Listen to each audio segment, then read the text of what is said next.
کچھ علماء فرماتے ہیں ساعت سے مراد گھنٹہ نہیں ہے، جس طرح آپ امام کی دعا پڑھتے ہو فی ہذہ الساعۃ وفی کل ساعۃ، کچھ ترجمہ ہوگا اس گھنٹے نہیں، اس گھڑی اور ہر گھڑی، تو کہا تفکر الساعۃ، ایک گھڑی کا سوچنا، ایک لمحے کا سوچنا 70 سال کی عبادت کے برابر ہے یا 70 سال کی عبادت سے افضل ہے۔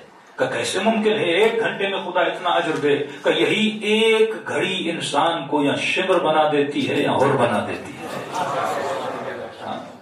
یہی فکر ہے جو انسان کو بلند کرتی ہے نا۔ اگر تو لقمہ کھا رہا ہے اور لقمے کو چبا رہا ہے، تیرے چبانے میں اور ایک گدھے کے چبانے میں تو کوئی فرق نہ رہا نا۔ پھر تو اگر لقمے کو کاٹ رہا ہے، گوشت کو چبا رہا ہے، وہ بھی چباتا ہے۔ تیری قیمت تب ہے جب تو چباتے وقت سوچے، جب تو غور و فکر کرے۔ ایوان کرتا جاتا ہے، اپنے اعمال پہ غور و فکر نہیں کرتا، اسے حاجت پیدا ہوتی ہے اور حاجت کو پورے کرنے میں اپنا وقت لگا دیتا ہے۔ شیر کو بھوک لگی، بھوک کو بجھانے کے لیے ہرن کے پیچھے دوڑے گا، دوڑ دوڑ کے تھک جائے گا، یہاں تک اسے جو حاصل ہونا ہے وہ حاصل ہو جائے گا۔ اس کے اندر شہوت پیدا ہوگی، وہ اپنی شہوت کو پورا کرنے کے لیے کبھی نہیں سوچے گا کہاں پہ کر رہا ہوں، کوئی دیکھ تو نہیں رہا۔ اس نے صرف قضاء حاجت کو کیا کرنا ہے، جو اس کی نیڈ ہے اس نیڈ کو پورا کرنا ہے۔ لیکن انسان کے لیے وَلْيَنْظُرِ الْإِنسَانُ إِلَىٰ طَعَامِهِ، اے انسان جب تو کھائے تو دیکھ کر کھا۔ پروردگارا کوئی ایسا انسان ہے جو آنکھیں بند کر کے کھائے؟ جتنے بھی سفرے پر بیٹھتے ہیں آنکھوں کو کھول کے کھاتے ہیں، پھر کیا مطلب ہوا کہ تو دیکھ کے کھا؟ یہاں دیکھنے سے مراد یہ ہے کہ دیکھ کے کھا، اپنا کھا رہا ہے، غیر کا کھا رہا ہے، حلال کھا رہا ہے، حرام کھا رہا ہے، یہ جو کھا رہا ہے حلال بھی ہے کہ نہیں، طیب بھی ہے کہ نہیں، طاہر بھی ہے کہ نہیں۔ جو ایسے ہی صرف اپنے پیٹ کو بھر کرنے کے لیے کھائے، اس میں اور حیوان میں کوئی فرق نہیں ہے۔ ہر انسان یہ ہے کہ انسان غور و فکر کرتا ہے۔ یتفکرون فی خلق السماوات والارض، جو زمین اور آسمان کی خلقت میں سوچتے ہیں، خدا کہتا ہے میں انہی کے دلوں پر ہدایت کے چشموں کو جاری کرتا ہوں۔ ورنہ لاکھ لوگ آئیں گے ایک درخت سے گزر جائیں گے، لیکن علی والا جب ایک درخت سے گزرے تو سوچے درخت کو درخت کس نے بنایا، اس کو سبز رنگ کس نے دیا، یہ اتنا خوبصورت پھول، اور ایک نہیں ہزاروں خوبصورت اس نے پھول بنائے ہیں۔ ان پھولوں کو لطافت، ان پھولوں کو نرمی، ان پھولوں کو خوشبو، ان پھولوں کو رنگ کس نے دیے؟ یہ کون ہے جو کائنات میں کبھی بہار کرتا ہے، کبھی خزاں کرتا ہے؟ یہ کون ہے جو کبھی کائنات کو زندہ کرتا ہے، پھر خود کہتا ہے میں اس کائنات کو مردہ کر دیتا ہوں، فصل خزاں میں پتوں کو جھاڑ دیتا ہوں، پھر جیسے بہار آتی ہے پھر گویا کائنات کو زندگی دے دیتا ہوں۔ یہ کون ہے جو مجھے رات کو سلاتا ہے پھر صبح مجھے میٹھی نیند سے اٹھاتا بھی ہے؟ کوئی تو ہے نا۔ جب انسان سوچے گا تو نتیجے پہ پہنچے گا۔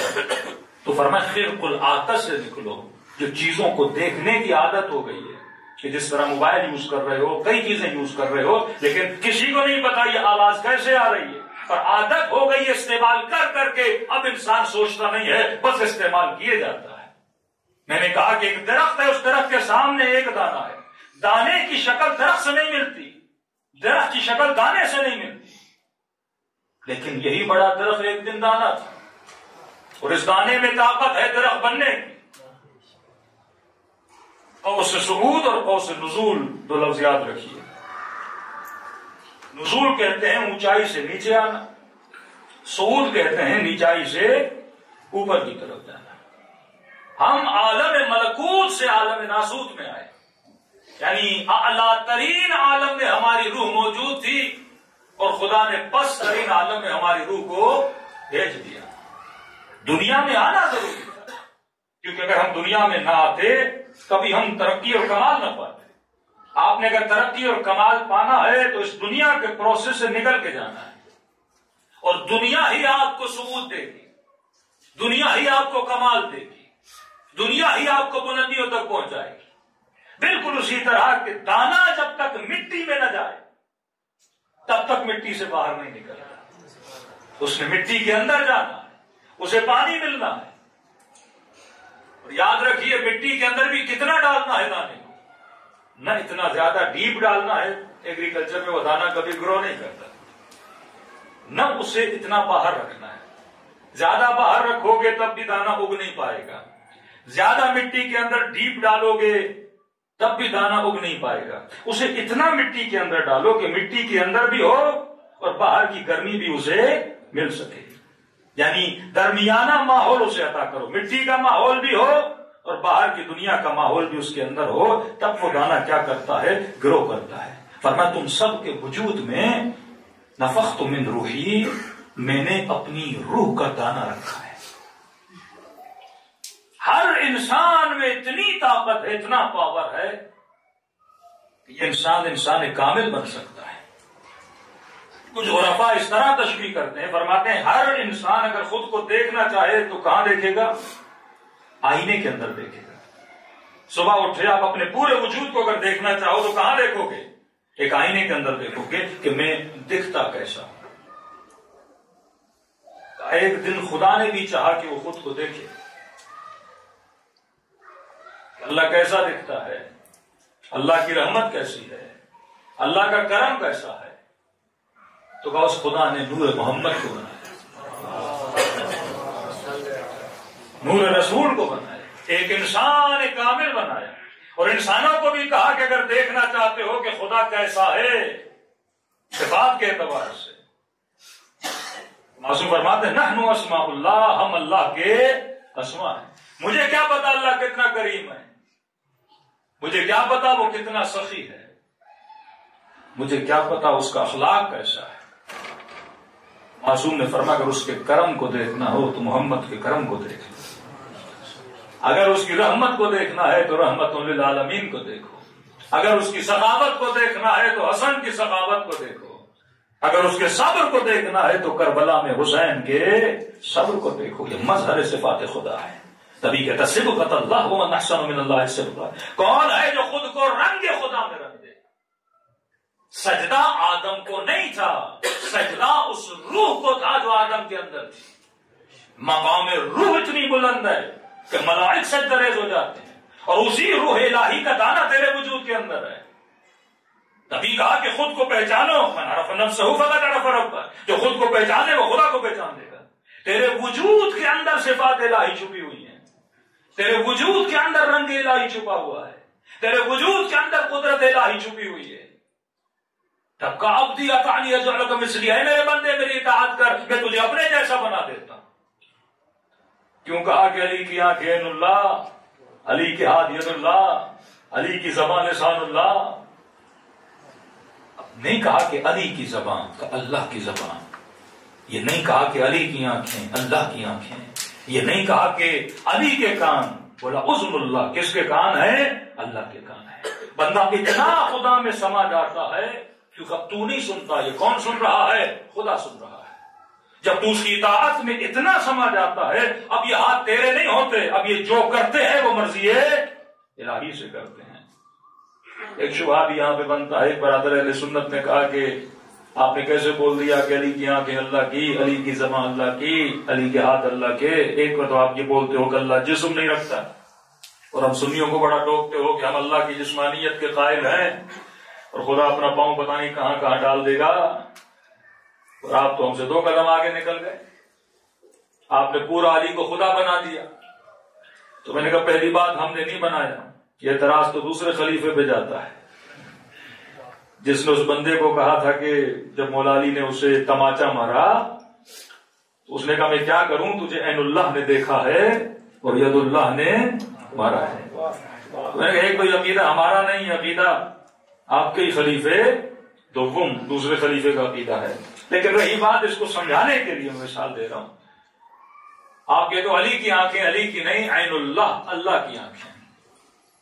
پہلے سمجھیے کہ آنکھ اللہ کی کب بنتی ہے اور آنکھ میری کب ہوتی ہے. جب آپ میں کو ماریں گے تو سب کچھ اللہ کا ہے نا. جب میں ہے تو میرا ہے، جب میں نہیں تو سب کچھ کس کا ہے؟ اللہ کا ہے.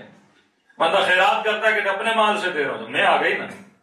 ایک مرتبہ کہتا نہیں اللہ کی مال سے دے رہا ہوں، ایک مرتبہ کہتا ہے اپنے ہاتھ کو قربان کر رہا ہوں، ایک مرتبہ کہ نہیں جو اللہ کا ہے اسے ہی کیا کر رہا ہوں؟ قربان کر رہا ہوں. تو جس کا ہے میں اسے ہی واپس دے رہا ہوں.